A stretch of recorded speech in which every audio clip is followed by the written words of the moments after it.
Siapa yang sibuk dengan berzikir kepadaku sehingga tidak sempat meminta, nggak sempat doa, sibuk zikir, sibuk sholawat, nggak sempat doa, nggak sempat minta hajat, ukti, aku beri kepadanya malam ukti, ya, yang aku belum berikan kepada orang yang meminta-minta. Maka lebih tinggi orang ahli zikir atau meminta-minta?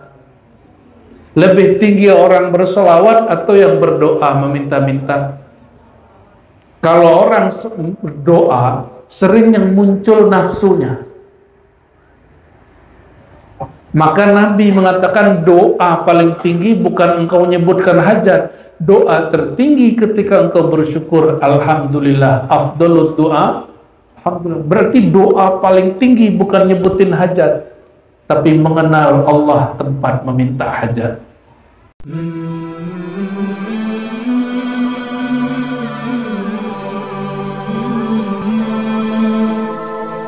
Syukur kepada Allah, berkat nurnya kita hadir malam ini. Jika tiada nur itu masuk ke dalam kolbu, adalah kolbu ini terpanggil untuk berkumpul.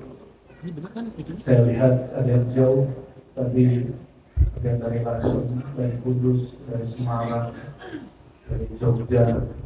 Semoga Allah berkahi kedatangan mereka.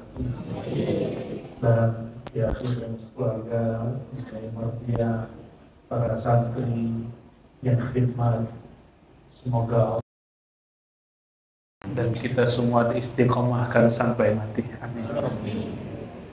Siapakah tentara akhir zaman itu? Tentara akhir zaman itu man qala rabbunallah tsumma istaqamu.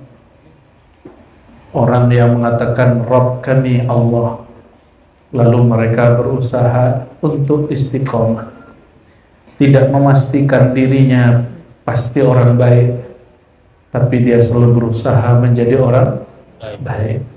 Karena dia tidak pasti tentang dirinya, bagaimana mungkin dia memastikan orang jahat itu mati jahat?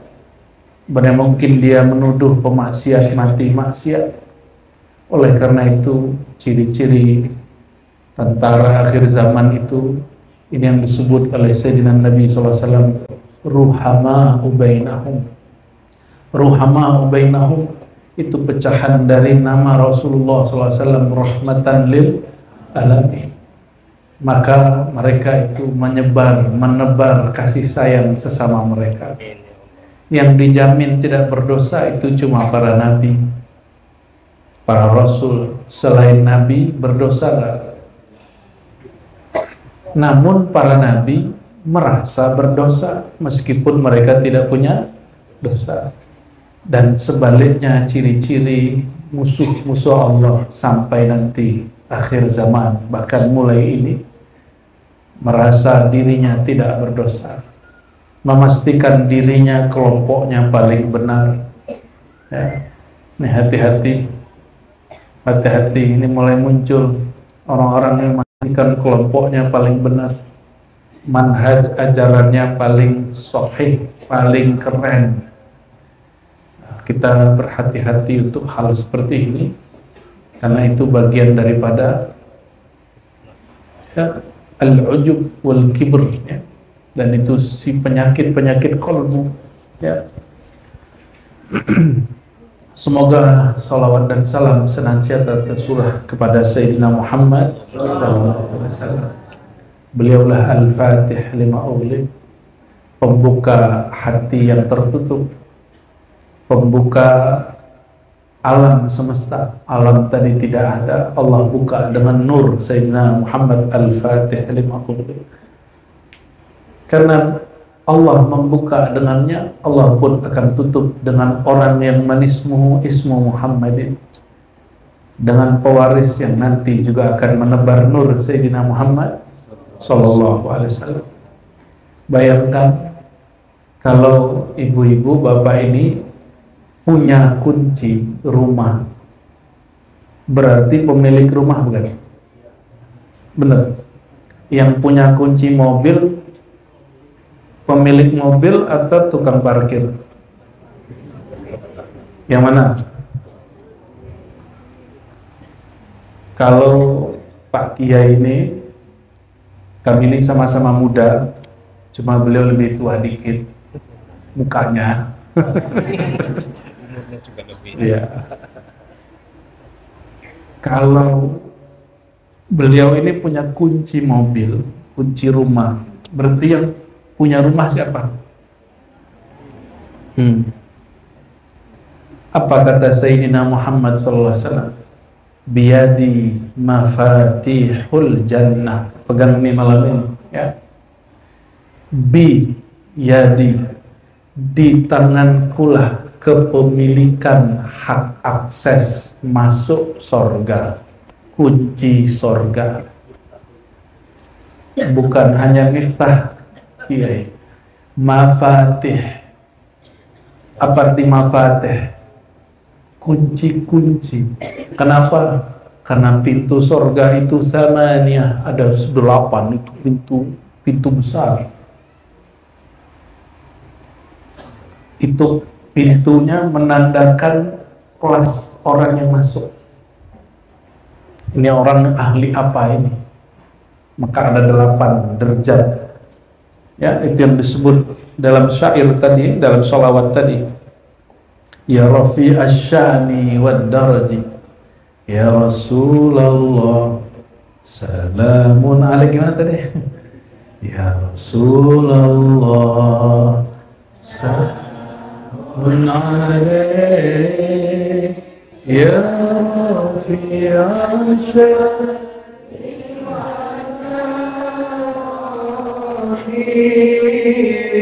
أطرت يا جيرة العالمين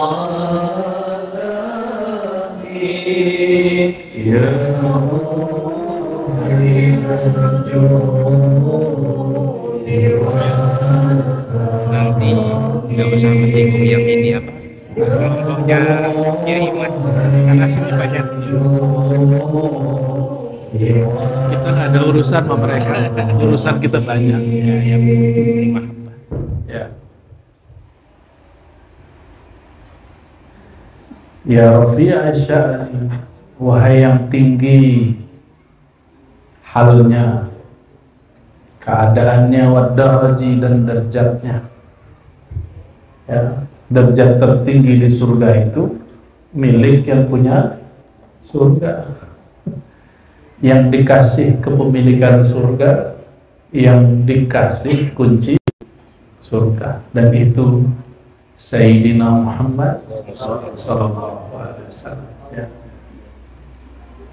Tadi Kiai bisik-bisik, tapi bisik-bisiknya boleh disampaikan. Jangan bahas-bahas konflik nasab. Wah, itu saya sepakat. Ya. Kenapa? Urusan kita banyak. Urusan kita, ilmu yang belum dibahas banyak. Kalau ada yang bahas-bahas nasab, alhamdulillah, tugas kita selesai di satu bab. Ya. Tapi benar salahnya kita serahkan kepada Allah. Ya. Dan ini sholawat bahas nasab, ya. Sholawat Ya. Walana khairul anami abu wa aliyul murtada hasabu, ya. Wa illa sittaini nantasibu nasaban ma fihi min dakhal, gitu ya. Kam min imamin ba'dahu khalafu minhu sadatun bidha urifu. Tapi kalimat sebelumnya lebih menarik. Na'riful batha wa ta'rifuna. Na'riful batha, kami tahu si batha. Tahu batha? Apa itu batha? Ini selama ini mendengarkan syair salawatnya, ngerti nggak? Apa bahasa Arabnya ngertos ya? ngertos. Gitu bahasa Jawanya ya. Apa itu batha? Batha itu satu tempat menjelang ke Mekah.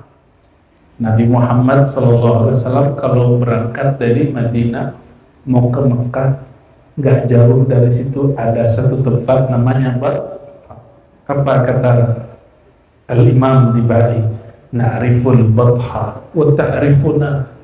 Kami ini kenal tempat yang dulu Sayyidina Muhammad SAW ketika salaman ya, itu tangannya dipegang oleh para sahabat, dan sahabat-sahabat semua merasakan nur Sayyidina Muhammad SAW. Itu batu-batu baca salam ke Nabi, pohon-pohon baca salam ke Nabi. Coba orang Gunung Kidul disalamin Gunung Jati, kabur. Makanya nggak boleh jadi nabi, karena baru disapa Gunung Jati, pohon jati sudah halu, sudah takut. Wa ta'rifuna, itu tempat juga kenal sama kita. Wa Safa wal baitu ya'lafuna, Safa dan Marwah al-bait, ya, Baitul Haram itu kenal kami, ya'lafuna, dan mesra dengan kami. Ini kok bisa kalimat begini halu nggak?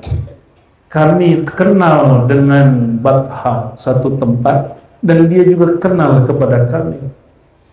Emang tempat kenal sama kita, Pak? Nah, serius. Jadi banyak ajaran kepercayaan sebenarnya itu secuil dari ajaran Sayyidina Muhammad SAW yang kemudian dikembangkan tapi kurang berdalil. Itu aslinya ajaran Sayyidina Muhammad SAW. Apa itu? Ruh itu macam-macam, bertingkat-tingkat. Ada ruh yang murni, disebut Ar-Ruh Al-Qudusi, bukan Roh Kudus, beda. Ar-Ruh Al-Qudusi. Ar-Ruh Al-Quds itu yang ditiupkan Allah kepada tubuh ini, kepada manusia, sehingga manusia yang bernama Sayyidina Adam berhak mendapat sujud dari malaikat. Bayangkan malaikat sujud ke Nabi Adam, ngeri gak tuh? Halo? Ini keturunan Nabi Adam, Pak, keturunan yang disebut Darwin. Manusia itu dari kera. Ini manusia yang kera apa manusia Adam ini?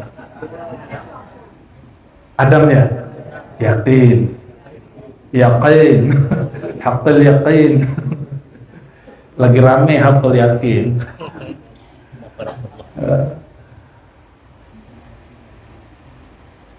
Sayyidina Adam tubuhnya dari tanah, bukan dari cahaya seperti malaikat, tapi sang cahaya-cahaya ini disuruh sujud kepada yang tercipta tubuhnya dari tanah. Oh, ternyata sujudnya bukan karena dia tanah, tapi nafakhtu fihi min ruhi, aku hembuskan kepada si tanah itu apa? Rohku. Ayo, rohku itu apa? Rohku, bukan hembusanku, bukan zatku. Hembusanku, tapi bukan zatku. Jadi jangan salah. Ini banyak yang menerjemahkan Allah menghembuskan zatnya ke dalam tubuh manusia. Berarti zat Allah pecah-pecah dong. Ya, satu di situ, satu di situ. Udah berapa orang hadir malam ini? Rohnya pecah-pecah. Itu tidak sesuai dengan maksudnya Allah Subhanahu wa ta'ala. Yang Allah hembuskan apa? Makanya kami di Ribat, ya, saya sering sampaikan ini di mana-mana, ada satu kaidah yang kita sebut, ya, Haikal Ma'arif. Ahad Dzatullah, Ahmad Ruhullah. Coba ulangi. Ahad Zatullah, Ahmad. Kalau pakai langgam tadi gimana? Ahad, gimana? Ya Rasulullah, gimana coba? Ahad Zatullah, Ahmad Ruhullah. Itu aja dulu. Nanti kalau sampai berikut suaranya sampai. Bukan. Dua itu intinya. dua berikut lanjutannya. Ahad zatullah, ahad itu zat Allah. Makanya surat Kulhu Al-Ikhlas itu surat yang sangat canggih, pendek tapi padat karena bicara tentang zat Allah. Karena bicara tentang apa? Kulhu huwallahu ahad. Katakanlah hai Muhammad. Jadi yang dapat memahami ini cuma orang yang mengerti di dalam dirinya ada nur Muhammad sallallahu alaihi wasallam. Huwa, dianya adalah Allah, bernama zatnya Ahad. Nama Allah itu banyak, salah satu namanya lalu Hu juga nama Allah. Allah itu juga nama dia. Terus Allahus Samad. As-Samad itu juga nama dia. Apa makna As-Samad? Ada Pak Samad di sini, Pak Somad ada. Namanya ngeri itu. Harusnya dipanggil Abdul Somad, dipanggil Somad atau Somaj. Somad, Allahus Samad. Apa arti As-Samad? Yang dia cukup dengan dirinya, yang selain dirinya tidak merasa cukup kecuali dengannya. Paham gitu? Ya. Allahus Samad itu yang maha cukup dengan dirinya, selain dirinya Allah tidak akan pernah cukup kecuali datang kepada Allah. Itu mana As-Samad. Jadi mau punya ilmu apapun, mau punya kesaktian apapun, mau apapun yang kita punya, kalau tidak ma'rifatullah As-Samad, pasti hidupnya nggak pernah bahagia dan puas. Ya? Beda. Mau itu sebenarnya paling pas itu ridho, menerima. Tapi kalau qanaah itu qina, cukup. Lebih tinggi merasa cukup atau merasa lebih tinggi mana? Ridho. Ridho itu terima apa adanya, mau senang atau susah. Karena senang susah itu jiwa. Kalau kalbu sudah bersama Allah, jiwa ikut senang. Jadi jiwa ini kapan dia gelisah? Ala bidzikrillah tatmainnul qulub. Hanya dengan menyebut nama Allah, mengenal Allah, hati menjadi tenang. Berarti selain zikrullah, tenang nggak? Kalau qalbu nggak tenang, jiwanya gelisah. Kalau orang ngaji tarekat dan pesantren Pak Kiai Akhid ini ngaji tarekat Qadiriyah Naqsyabandiyah TQN, itu kerjanya zikir bukan? Kerjanya zikir. Berarti itu pintu menuju ketenangan jiwa. Syaitan senang nggak kalau jiwa orang tenang? Syaitan ridho nggak, terima nggak kalau kalbu manusia berisi nama Allah? Masalahnya syaitan itu tidak hanya jin. Ada setan mukanya mirip sama kita, makannya kayak kita. Kenapa? Dia makan nggak pakai bismillah. Dia minum nggak ingat Allah, selesai makan minum nggak bersyukur kepada Allah walaupun dia kiai ustaz. Ilmu cuma untuk orang lain, untuk dirinya enggak. Karena yang makan dalam dirinya bukan hamba Allah tapi syaitan, maka syaitan menyertai dia makan. Kalau syaitan sudah nyertain makan, minum, kawin, maka syaitan pun menyertainya kalau bicara. Kalau dia khotbah, syaitan menyertai. Dia ceramah, syaitan menyertai. Mengerikan kerjaan syaitan itu. Mumpung namanya Al-Qadiri, ini saya sampaikan berkali-kali kepada jamaah thariqah. Syekh Abdul Qadir Jilani dalam kitab beliau, apa judul kitabnya? Fathur Rabbani. Allah, penyingkir Allah. Kata beliau, syayatin minal insi asyaddu dararan minal jinni. Itu tidak suci.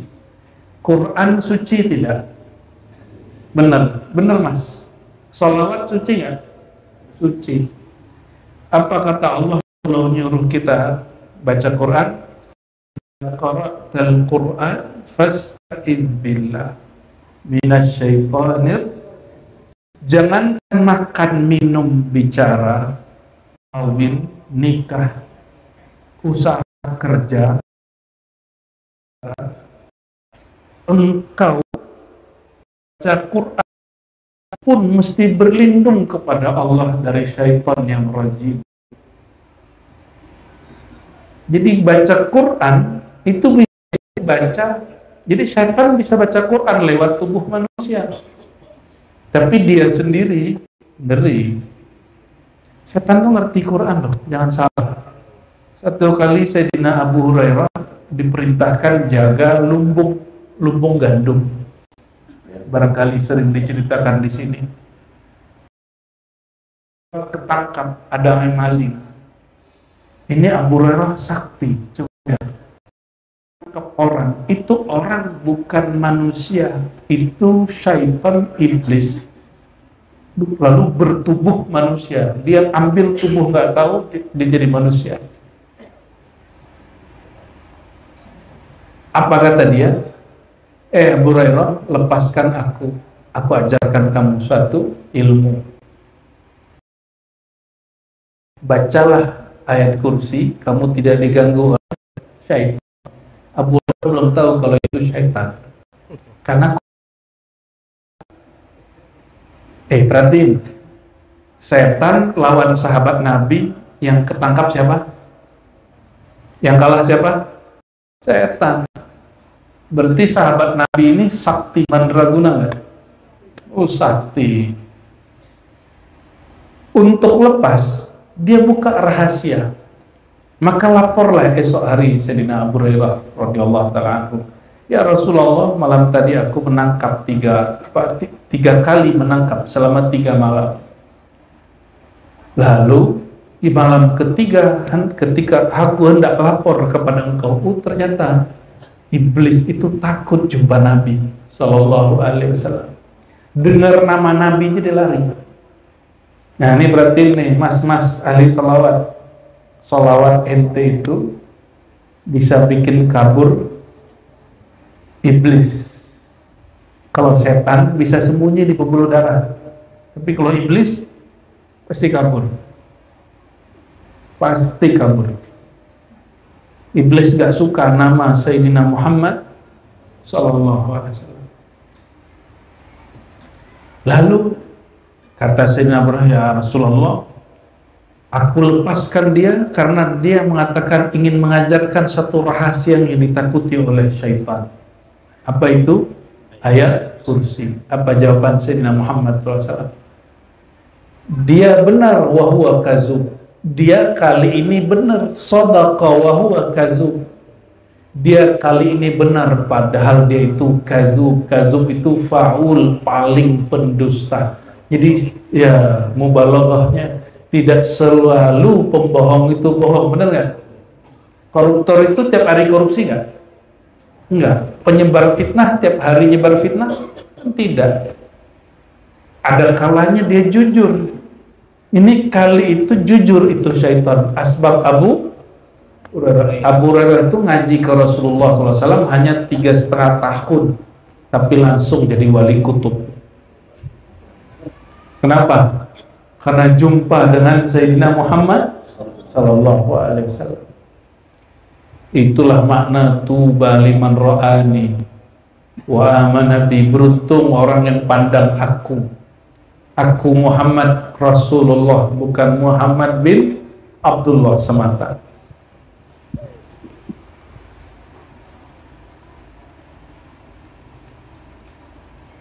Jadi kita hati-hati, jangan sampai diri ini dirasuki oleh setan. Gimana caranya? Maharnya bismillah. Coba praktek minum dulu, bismillah. Bismillah, minum dulu Pak. Modus.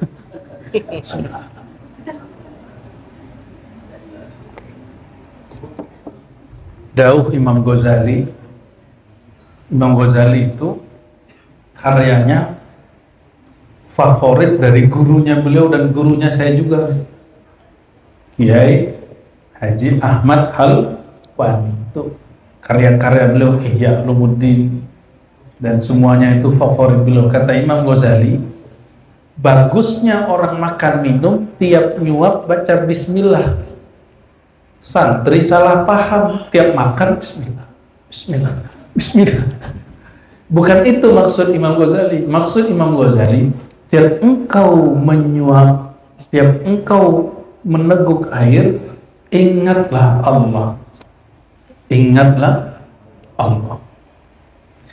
Yang mengingat itu lisan apa kalbu? Lisan ngapain? Menyebut. Kalau sekedar menyebut, burung beo bisa. Jadi apa bedanya zikir ahli thariqah dengan zikir tidak berthariqah? Orang berthariqah itu belajar zikir dengan qalbu. Itu qalbu disebut singgasana Allah dalam diri manusia, sedangkan aras singgasana Allah di alam semesta. Maka berkalamlah imam kita terdahulu, ya, ini ijma' ulama ahli marifat, al-alam insanun kabir wal insan alamun saghir. Manusia itu alam kecil, sedangkan alam manusia besar. Jawa Ada kabar jagat alit jagat ageng. jagat alit jagat ageng. Wah, ngeri juga. Itu tarekat Sakarya itu. Nah, itu memang asli Jawa. Bukan, mana ada asli Jawa. Mana ada asli Jawi, asli Nusantara, nggak ada. Itu asli dari Allah. Iya. Kalau dari Jawa berarti ajaran bumi dong. Samawat. Ajaran langit. Ya, ilmu itu sumbernya semua dari Allah. Ya, Allah Subhanahu wa Ta'ala. Cuma masuk ke bahasa-bahasa lokal sehingga orang mengira itu bagian dari kearifan lokal mereka. Ya, guru saya sampai ngomong gini tentang adat kami di Minangkabau. Kalau Islam nggak datang, Minangkabau sudah Islami. Padahal petatah itu muncul setelah Islam masuk. Ajaran-ajaran itu, ya, itu perdebatan. Oke, itu kalau itu ngaji sejarah ya.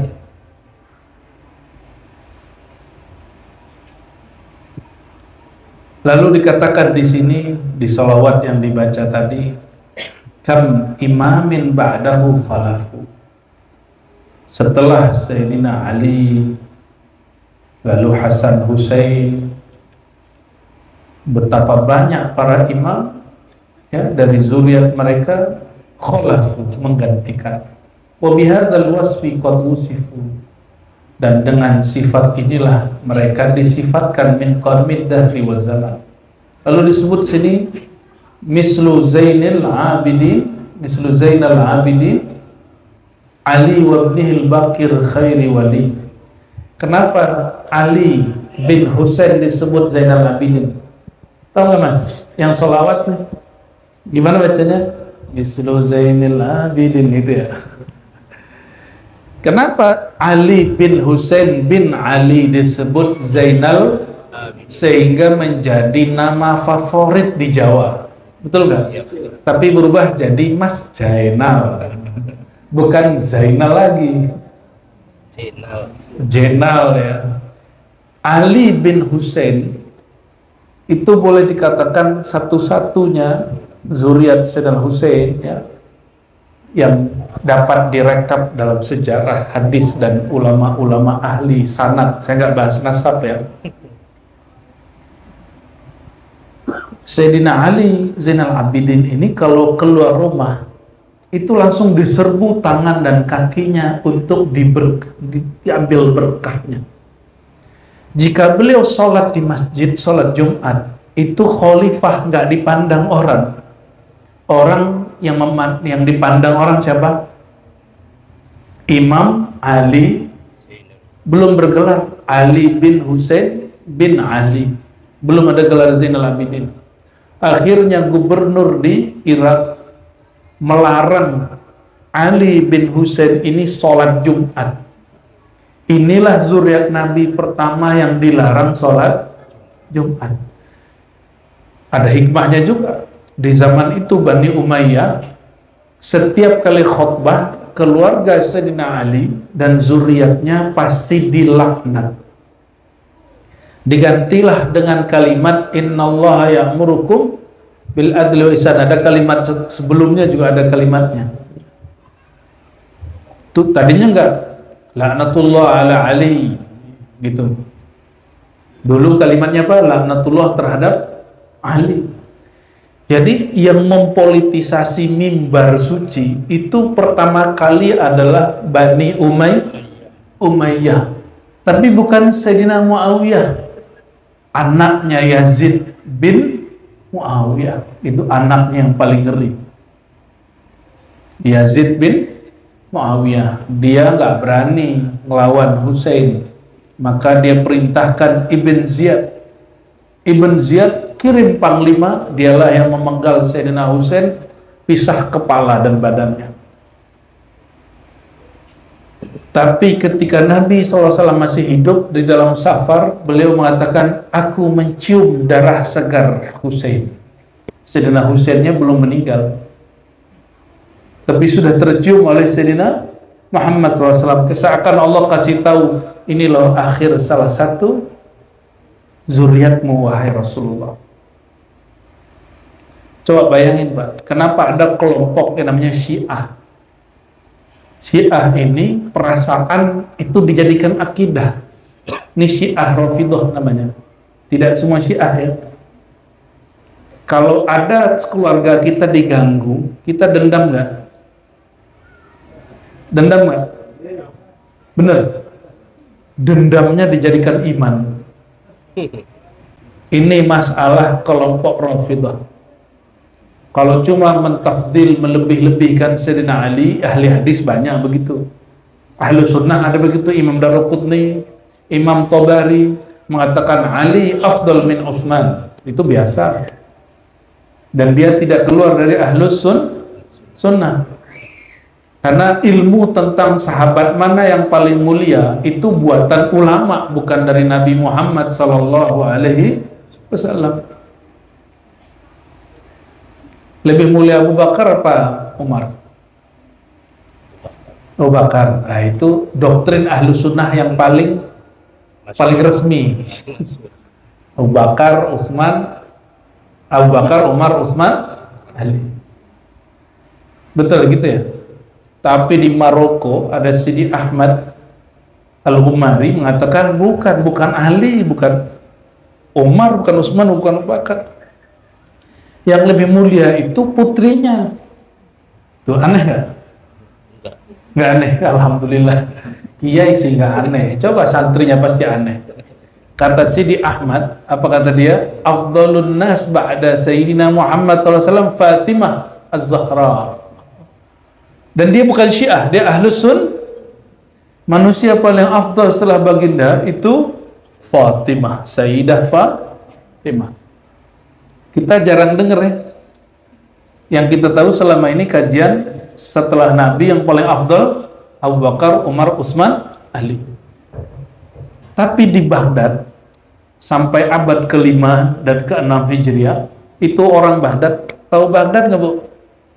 Di mana tuh? Di Parangtritis. Apa di Gunung Kidul? Baghdad itu ibu kota Irak. Irak tuh di mana? Di Jawa Timur apa Jawa Tengah? Amerika katanya. Amerika. Amerika. Amerika itu di tepi. Jauh. Yang penting jauh gitu Amerika gitu ya.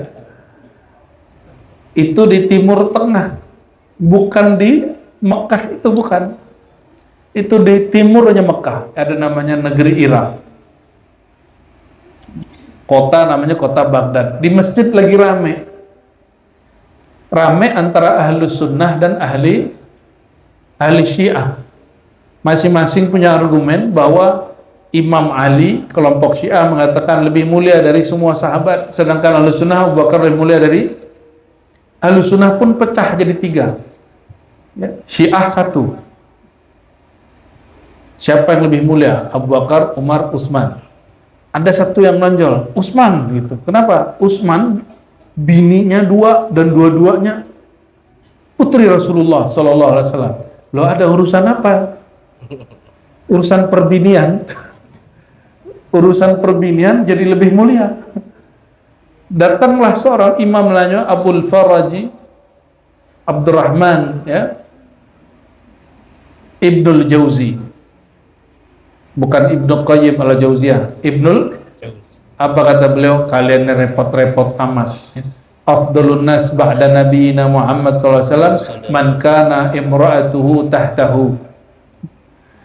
Man kanat imra'atuhu tahtahu. Siapa yang perempuannya boleh jadi putrinya atau istrinya, di bawahnya itu di bawah siapa?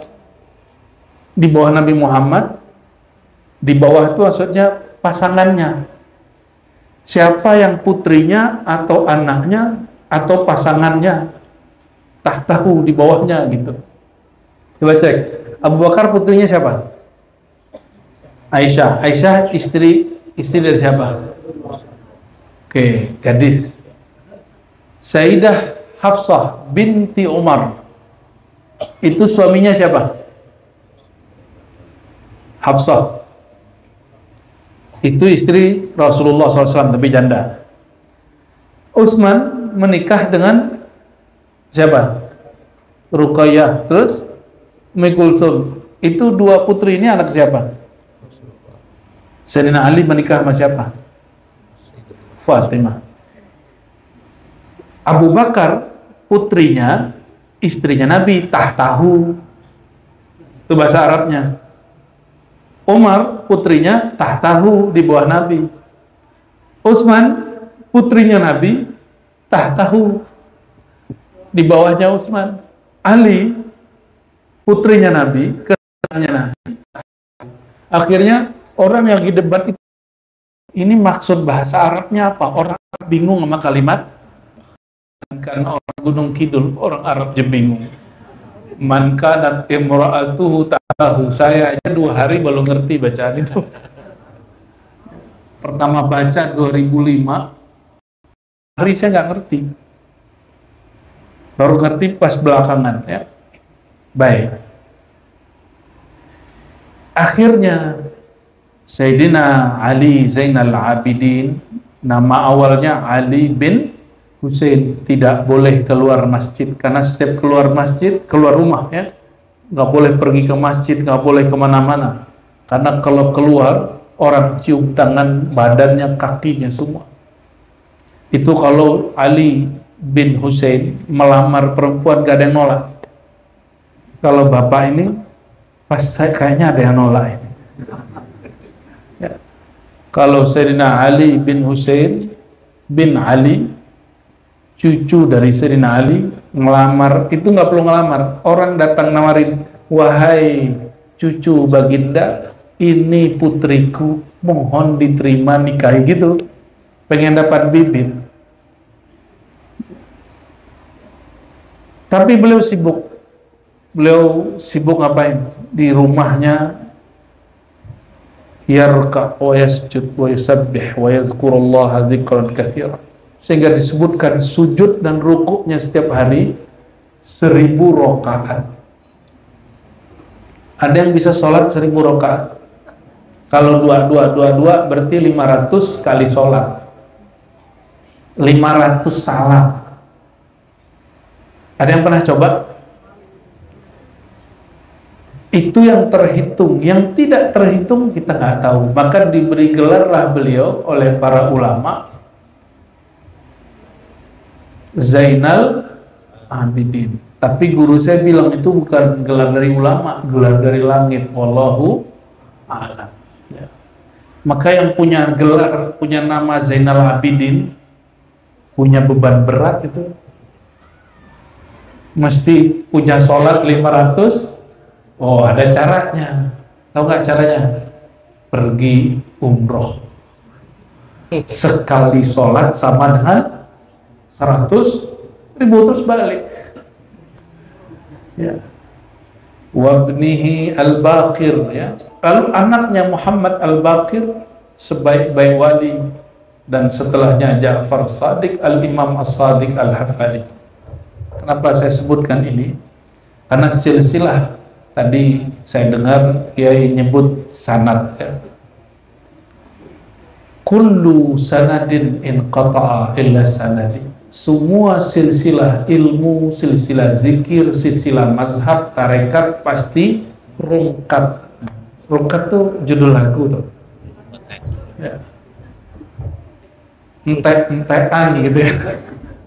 Aku nggak ngerti bahasa Jawa sih ya.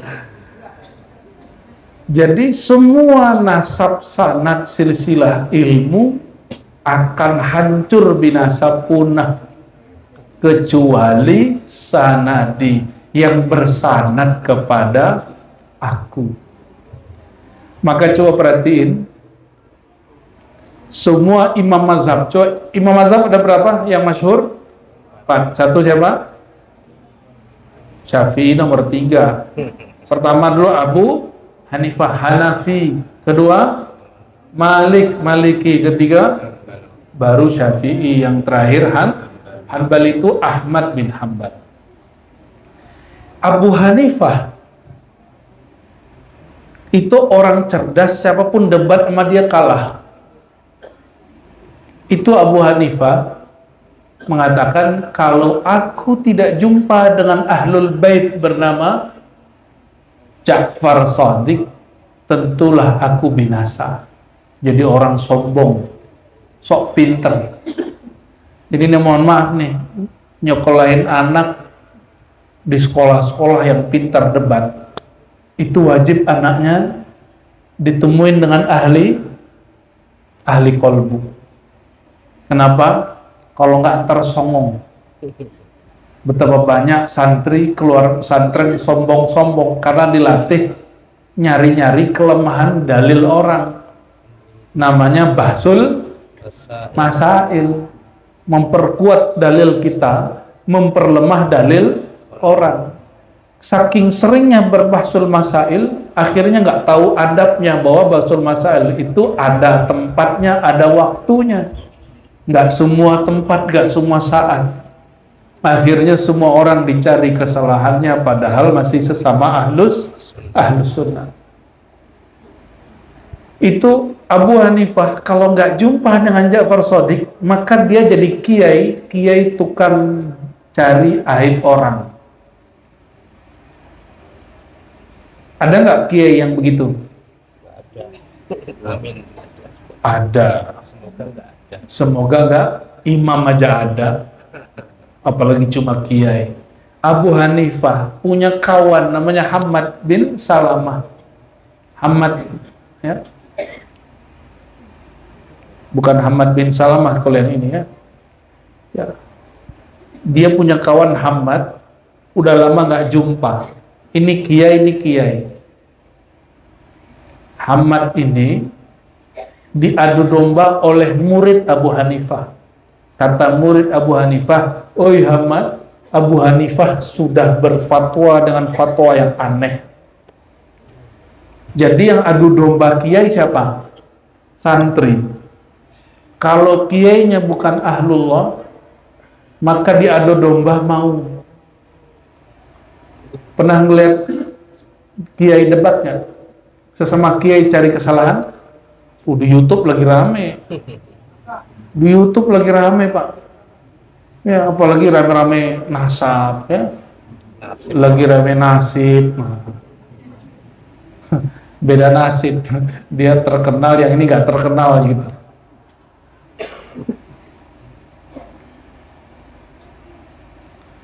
Maka saya sering tanyakan ke beberapa kawan ya, yang iri sama pedagang, pejabat atau pedagang juga. Bener? Bener ya?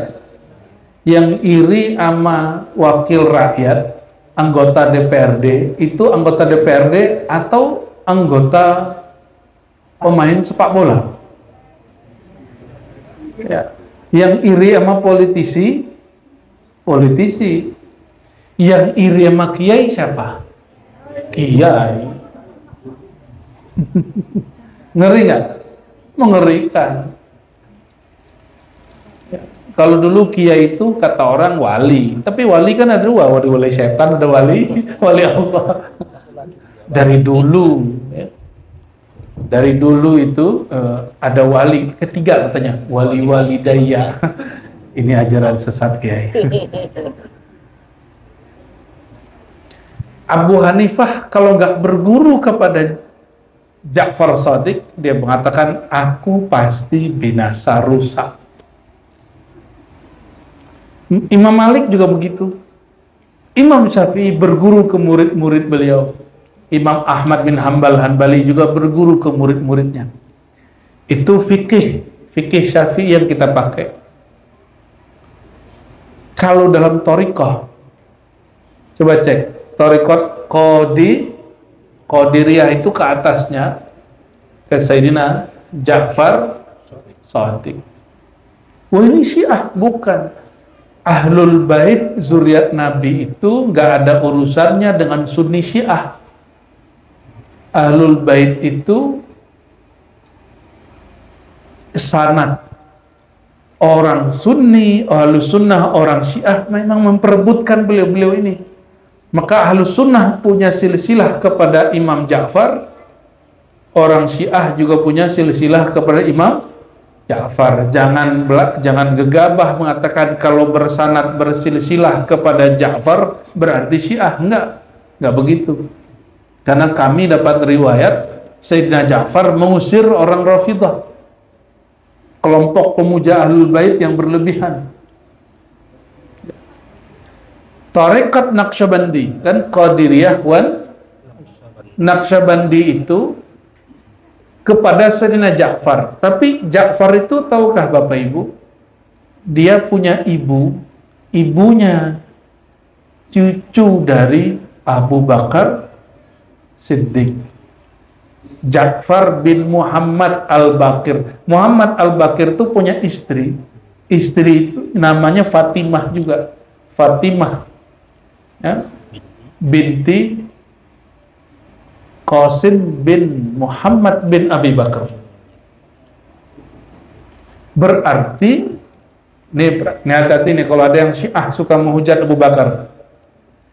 Sayyidina Ja'far imam keberapa? Ali, Hasan, Husain, Ali Zainal Abidin, Muhammad Al-Baqir, Ja'far. Berarti imam ke-6. Imam ke-6 ini darahnya campuran antara Abu Bakar dan Ali. Dari sisi ibu cicit Abu Bakar, dari sisi ayah cicit Sayyidina Ali.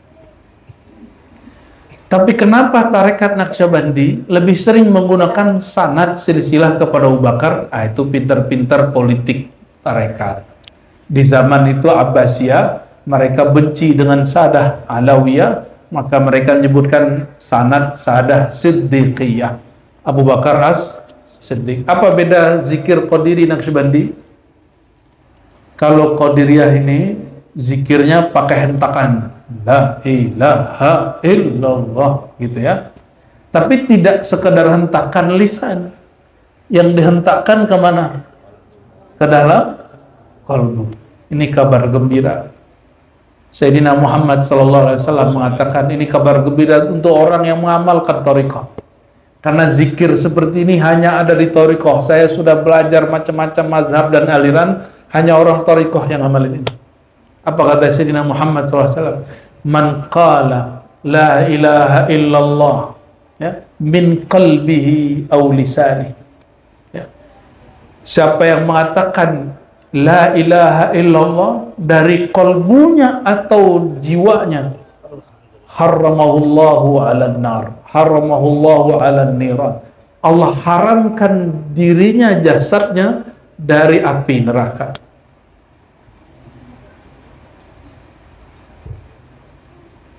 Yang membaca zikir la ilaha illallah dengan kalbu siapa? Kalau baca la ilaha illallah burung beo boleh. YouTube ada diputar tuh, zikir la ilaha illallah 7 jam non-stop. Ada gitu ya? Ada. La ilaha illallah 24 jam non-stop ada. Apakah YouTube duluan masuk surga? Maybe katanya. Maybe dong, kayak orang Jawa, maybe gitu. La ilaha illallah itu zahirnya, syariatnya man qala la ilaha, thariqatnya min qalbihi, dibaca dari dalam qalbu. Itu thariqat, itu dalil berthariqat. Jadi kalau orang nanya apa dalil berthariqat, dalilnya Sahih Bukhari, siapa yang baca la ilaha illallah min qalbihi, dari dalam qalbu. Kalau zikir la ilaha, anak TK bisa, anak PAUD boleh, tapi apakah mereka baca la ilaha dengan qalbu? Kan tidak.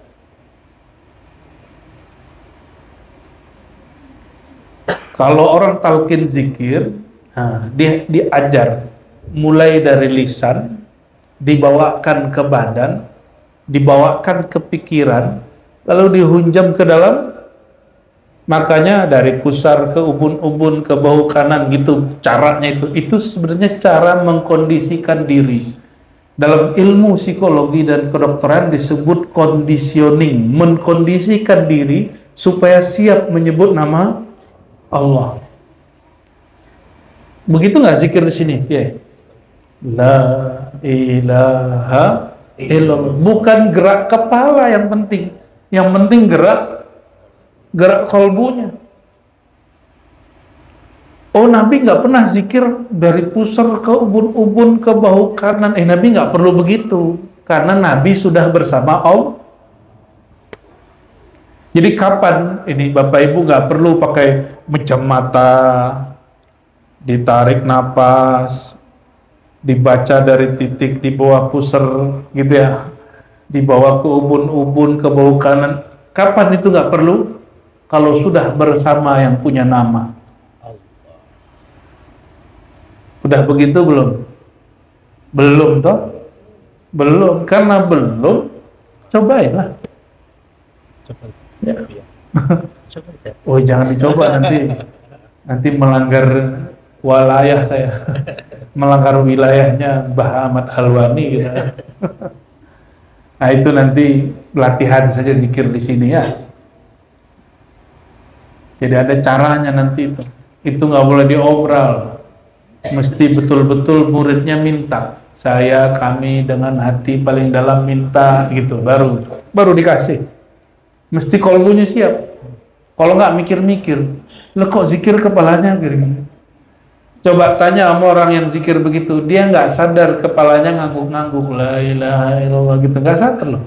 Coba Bapak Ibu dari tadi ngangguk-ngangguk, sadar nggak? Sadar nggak? Bid'ah loh itu. Bid'ah loh itu Bapak Ibu. Ketika saya nggak begitu kan, padahal kita nggak nyuruh juga begitu. Kita cuma bilang tidak, tapi dia langsung. Kalau orang India, iya itu begini. Jadi gerak kepala itu jangan memecahkan fokus. Yang paling inti itu kalbunya yang paling inti. Yang saya terima dari guru saya, Syekh Maulana Muhammad Nuruddin, dia nggak pakai begini. Dia dari ke atas ke bawah. Begini. La ilaha illallah, la ilaha illallah, la ilaha. Matanya dipejam. Dan menghunjamnya sama. Ke dalam kalbu. Lalu kami berguru ke Buya Hasan Basri, bukan lagi dari pusar ke ubun-ubun, ada lagi titik yang lain. Itu cuma cara. Cara ini boleh nggak dipakai kalau kolbunya sudah on. Kalau kolbunya sudah bersama Allah nggak ada masalah. Makanya Sayyidina Abu Bakar Shibli, teman Al-Hallaj. Al-Hallaj itu ya Syekh Siti Jenarnya orang Jawa. Di Arab namanya Hallaj. Al-Hal, tahu Syekh Siti Jenar? Itu kok pakai Siti, perempuan ya? Jadi Syekh Siti Jenar ini punya kawan namanya Shibli. Siapa namanya? Shibli ini punya murid nyinyir. Baru dapat hadis. Laqinu mautakum la ilaha illallah. Talqinkan orang yang sedang sakarat la ilaha illallah. Dia lihat gurunya sedang sakarat. Begini. Nah, orang sekarat ini kan macam-macam. Ada yang matanya melalak, ada yang badan begini, ada yang dadanya begini, macam-macam. Datang muridnya. Muridnya nggak mengerti makom gurunya. Dia panggil, ya Syekh, ya Abu Bakar, kul la ilaha illallah, la ilaha illallah. Gurunya, ente diam. Skut. Muridnya bingung, ini kok guru melawan sunnah ini ya? Guru mulai bid'ah ini. Tapi dijawab oleh Tuan Syekh Abu Bakar Shibli, uskut, diam. Aku sedang asik dengan yang engkau sebut namanya. Aku sedang asik dengan yang engkau sebut namanya. Jangan diganggu. Orang seperti ini tidak perlu ditalkin. Semoga kita sebagian kita diberi hak seperti itu. Amin ya Rabbal. Gimana caranya? Sebelum tidur zikrullah. Sebelum tidur pakai zikir apa sebelum tidur? Awalnya zikir lisan masuk ke dalam hati. Tidurlah pakai hati. Nanti dikasih satu makom, matanya tidur, hatinya bangun. Kayak siapa? Kayak jomblo-jomblo sedang kangen ya. Bayangkan jomblo rindu, itu bisa begitu. Apalagi orang yang merindukan Allah Subhanahu wa Ta'ala. Maaf ya jomblo-jomblo ya. Ini yang disebut oleh Allah Ta'ala hadis qudsi. Ana ma'ahu idza dzakarani. Aku bersama hambaku jika dia menyebutku. Menyebutnya dengan apa? Kalau menyebutnya ada lisan, maka berkat turun.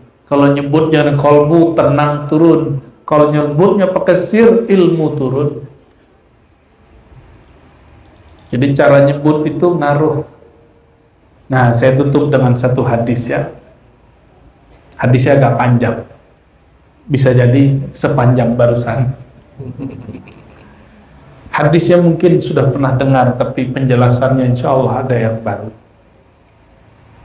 An Tufail bin Ubay bin Ka'ab. An Tufail bin Ubay dari ayahnya an abihi, beliau mengatakan, ayahandaku pernah bercerita. Jadi ini ayah memberi pengajaran untuk anaknya. Kata sang ayah, wahai Ananda, dahulu aku pernah jumpa Sayyidina Muhammad SAW. Lalu aku bertanya, ya Rasulullah, inni uksirus salah alaik.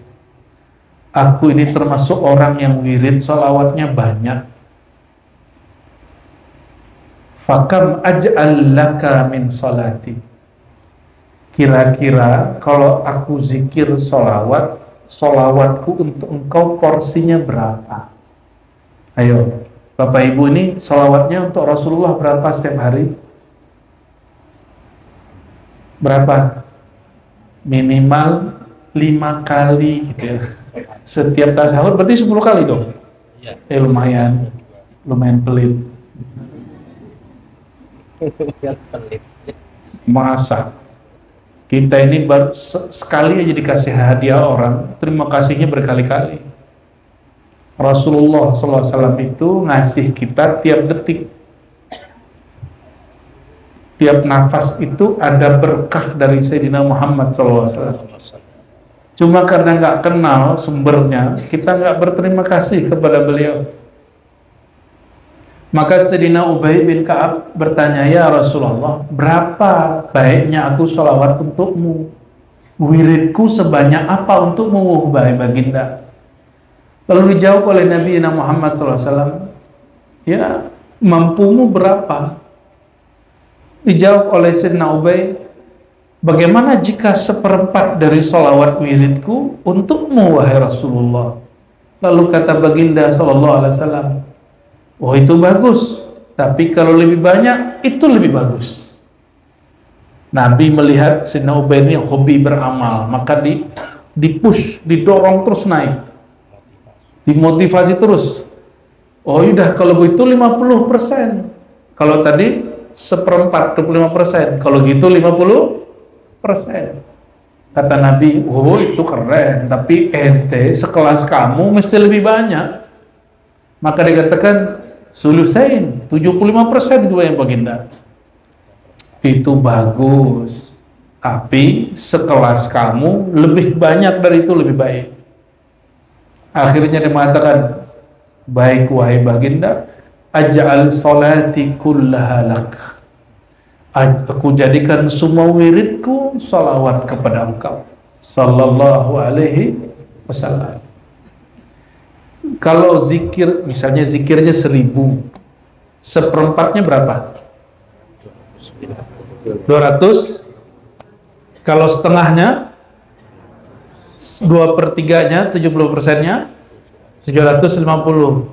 Kalau fullnya 1000. Yang berzikir 1000 sehari, lalu siangnya 1000, malamnya 1000, nama imamnya Abul Mawahib Asy-Syadzili. Siapa nama imamnya? Siang 1000, malam 1000. Itu beliau hari-hari merasakan jumpa rohaninya dengan Nabi Muhammad SAW. Ya, beliau pernah mengatakan, Allahumma salli ala Sayyidina Muhammad al-bashar la kal-bashar. Ya Allah, sampaikan salawat kepada Sayyidina Muhammad, manusia yang lain dengan manusia biasa. Itu langsung mimpi baginda. Kata Nabi, ghafarallahu lak, asbab kamu berkata seperti itu, Allah ampuni dosamu. Ya, itu ada di Simti Durur ya, basyarun la. Jadi setiap orang baca basyarun la kal bashar, Allah ampuni dia. Apalagi Al-Fatih lima uliq wal khatim lima sabaq, itu ghafarullah aja baca. Ya. Terus itu secara angka. Kalau pakai ilmu zauq rasa, karena ini judulnya apa? Ngaji kita? Ngaji roso, ya. Ngaji rasa. Rasa itu zauq. Nyampe di Jawa, jauh. Kalau pakai rasa, rasa itu baru tumbuh kalau kenal. Udah kenal muncul cinta, kalau ada cinta muncullah rasa rindu. Orang rindu itu pakai jam-jaman atau jamnya nggak ada batasnya. Gimana? Cinta itu terbatas ya. Jadi setiap jam 7 aku rindu gitu ya. Emang begitu? Emang rindu ada jam-jamnya? Kan enggak. Maka kalau mengikuti rasa, jika zikir sholawatnya baru pada lisan, maka orang itu akan sibuk dengan angka. Itu yang disebut rubu', keberkahannya 4/4. Berapapun banyak dia sholawat, dihitungnya 1/4, karena dia baru lisan. Ini penjelasan zauqnya nih, tafsir syarah isyarinya. Kalau dia sudah mulai bersolawat dengan kolbunya, kolbunya mulai solawat, lisan membaca, kolbu menyertai kerinduan, maka dihitunglah itu nisf, setengah, 50%. Apa ciri-cirinya? Itu yang dijadikan pembukaan dalam syair-syair ya. Setiap perindu kalau disebut namanya maka mengalirlah air mata. Setiap yang rindu kalau disebut nama kekasihnya nangis nggak? Nangis ya? Bapak pernah rindu nggak Pak? Ya. Kalau Pak rindu langsung ngudut ya. Kalau ibu ini rindu air matanya langsung ngalir. Nggak pernah jumpa Nabi Muhammad. Kenapa kalau salawat bisa nangis?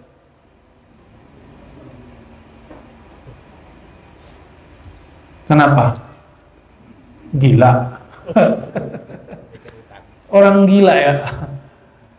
Tubuh ini nggak pernah jumpa Nabi Muhammad. Tapi kalau roh kita pernah jumpa nggak? Pernah. Roh pernah jumpa nggak? Maka mengingat Rasulullah jangan dengan otak ini. Mengingat Rasulullah pakai kolbu, pasti langsung. Karena kolbu itu tempat menyimpannya rasa rindu. Roh kita yang dulu itu ditiupkan ke tubuh ini, roh itu dulu pernah jumpa dengan Sayyidina Muhammad SAW. Maka jika disebut namanya, bergetar kolbunya.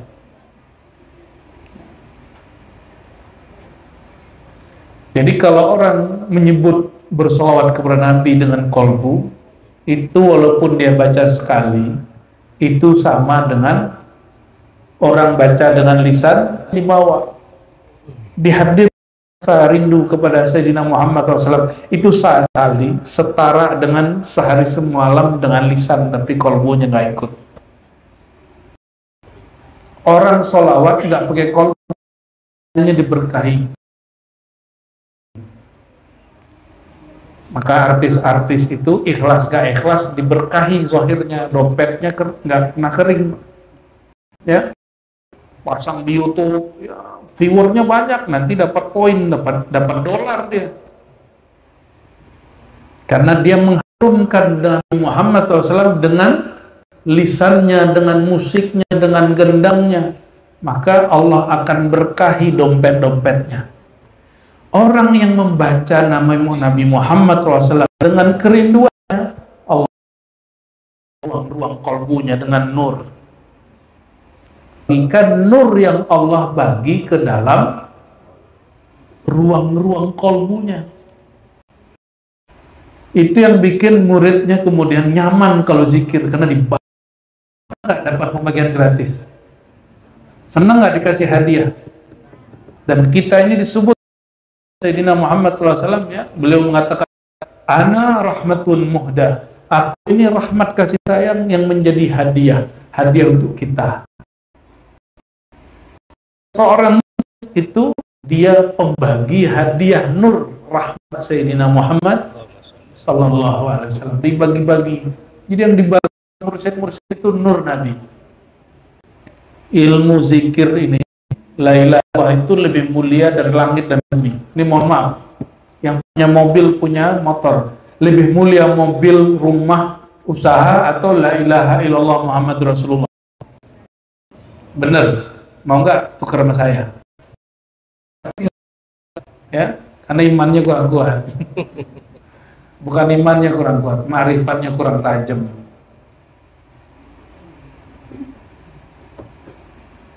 Ibu-ibu ini kan nggak mau kan kalau nikah maharnya sholawat. Nabi Adam nikah maharnya sholawat.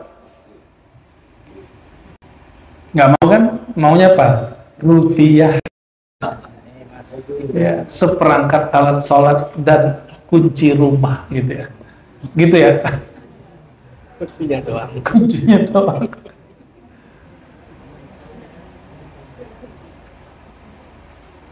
Allahumma sholli ala sayyidina. Jadi kalau salawat dengan kolbu, dompet kolbu yang penuh, dompet yang di luar gimana? Masa kosong. Orang nggak ikhlas aja dipenuhin, masa yang pakai kolbu kismin miskin? Nggak mungkin, ya, nggak mungkin.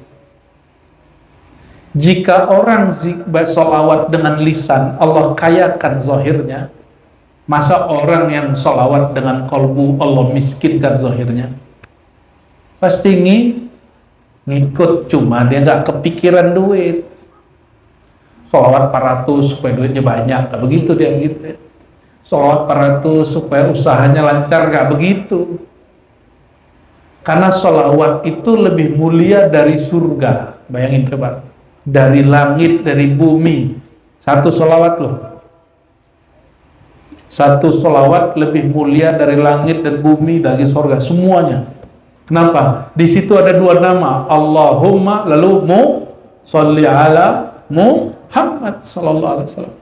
Ada yang lebih mulia dari Nabi Muhammad? Lebih mulia surga atau Nabi Muhammad?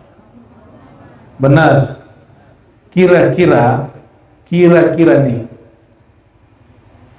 pilih bersama berjuang dengan Nabi Muhammad atau masuk surga? Serius. Baru berjuang dengan pewaris Nabi Muhammadnya udah gak kuat, ya. Gimana nanti berjuang dengan Nabi Muhammad? Nabi itu diuji lebih berat dari kiai. Karena asyadun nas balaan al-anbiya, yang paling berat diuji itu Nabi. Kiai itu cuma berapa paling? Nabi dituduh gila, saya pastikan nih kiai bakal dituduh gila. Kiai dituduh dukun, kahinun, pasti nih. Saya nggak tahu nih, saya kan bukan orang Gunung Kidul. Tapi kalau rada-rada nih kayaknya tulis tarekat gitu, pesantren Al-Qadiri, bakal dituduh pasti dukun. Karena kiai, dia bukan dukun, cuma orang datang kalau sakit minta doa sembuh. Terus apa kata orang? Duduk. Ya. Memang kiai itu serba bisa sih, karena Allah membisakan dianya nggak bisa apa-apa. Ntar dituduh lagi, sahirun. Udah kali kiai. Jadi ada dukun nyerang, tapi tumbang. Kata si dukun, itu penyihir hebat. Udah belum? Udah ya? Jangan-jangan udah. Lo gimana enggak? La ilaha illallahu hisni. La ilaha illallah itu siapapun serang pasti nggak tembus.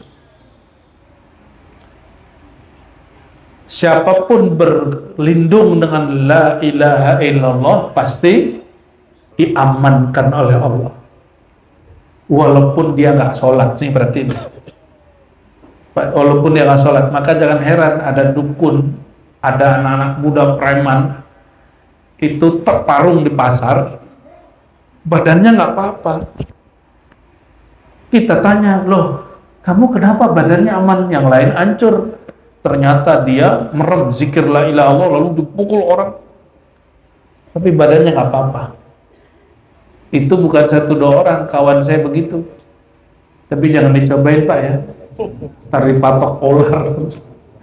Ya, itu butuh keyakinan kuat, karena di hadisnya mustaiqinan, jangankan api dunia, api nerakanya nggak nyambar dia. Mustaiqinan min qalbi.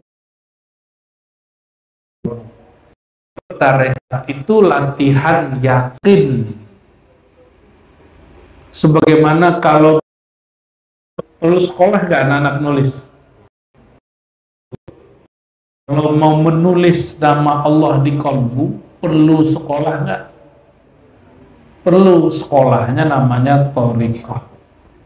Ya, nama sekolahnya thariqah. Berarti buat thariqah perlu nggak? Perlu apa sesat? Perlu apa perlu? Udah mulai ngantuk nih ya. Masih on saya lihat ya. Masih on. Sampai subuh kayak gini.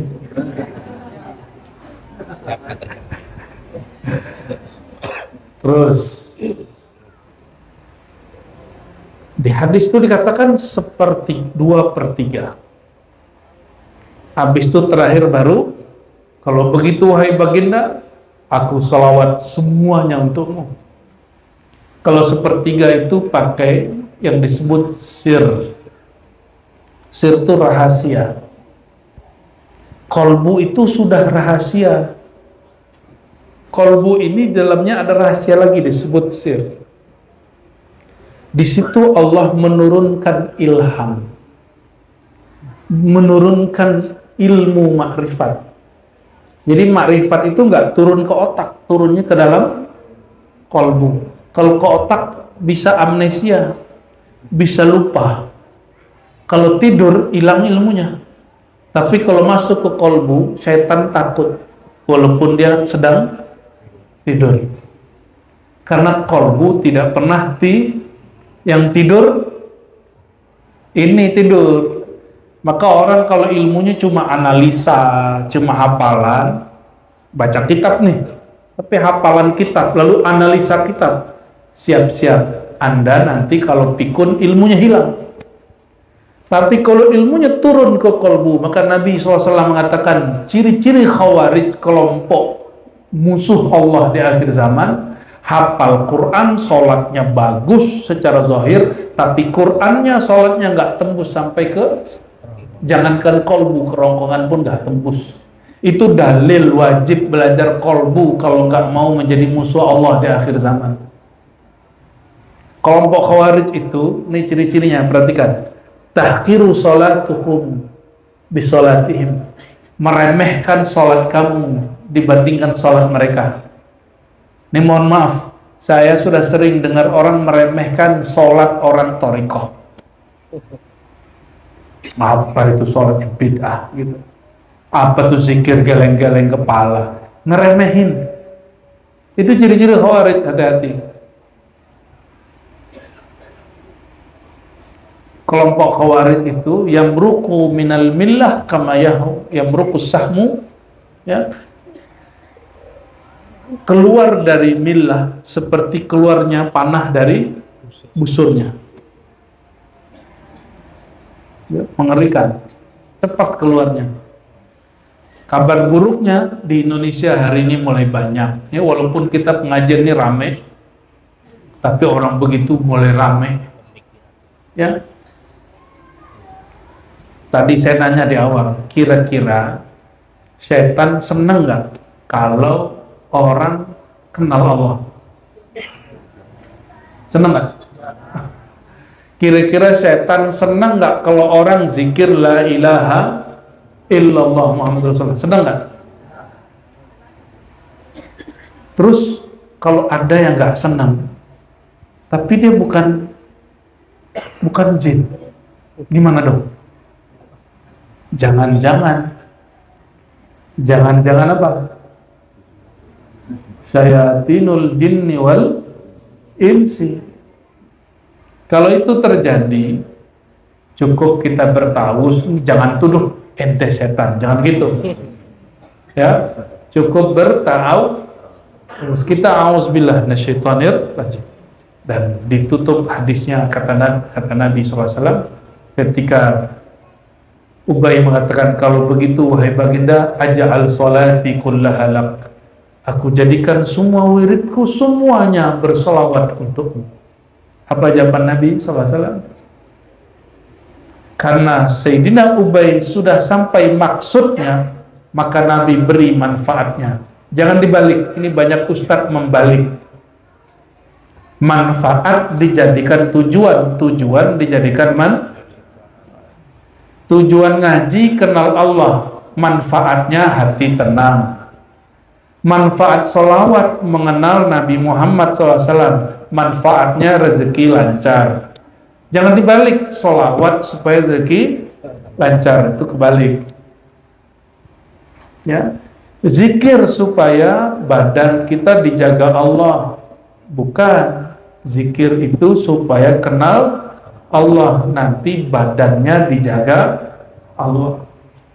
Nah, yang bolak-balik ini kerjaan syaitan itu, hati-hati. Jangan sampai tujuan zikirnya salah. Nah, ini yang pernah kita singgung malam tadi, ilahi antama, ya Allah, hanya engkau tujuanku, bukan rezeki lancar, bukan biar dapat jodoh, bukan biar hati tenang. Emang kalau hati gak tenang gak mau zikir? Berarti Tuhannya bernama Sang Tenang. Ya. Maka Nabi mengatakan, kalau engkau wahai Ubay berzikir, bersolawat dengan cara seperti itu, dengan tujuan yang sudah tepat, idzan tukfa hammuk, yukfa hammuk wa tughfar dhanbuk. Kalau begitu wahai Ubay, kau sudah sampai pada tujuanmu, engkau dapat dua manfaat. Apa manfaatnya? Dicukupkan semua keinginanmu, diampuni dosa-dosamu. Ini faedah solawat. Apa faedah solawat? Ini bukan tujuan solawat ya. Keinginan, apa aja keinginan, mau dunia ataupun akhirat. Nggak perlu minta. Dalilnya apa? Hadis Tirmizi, man syaghalani dzikri an mas'alati a'taituhu ma lam u'tiya bihi sa'ilin.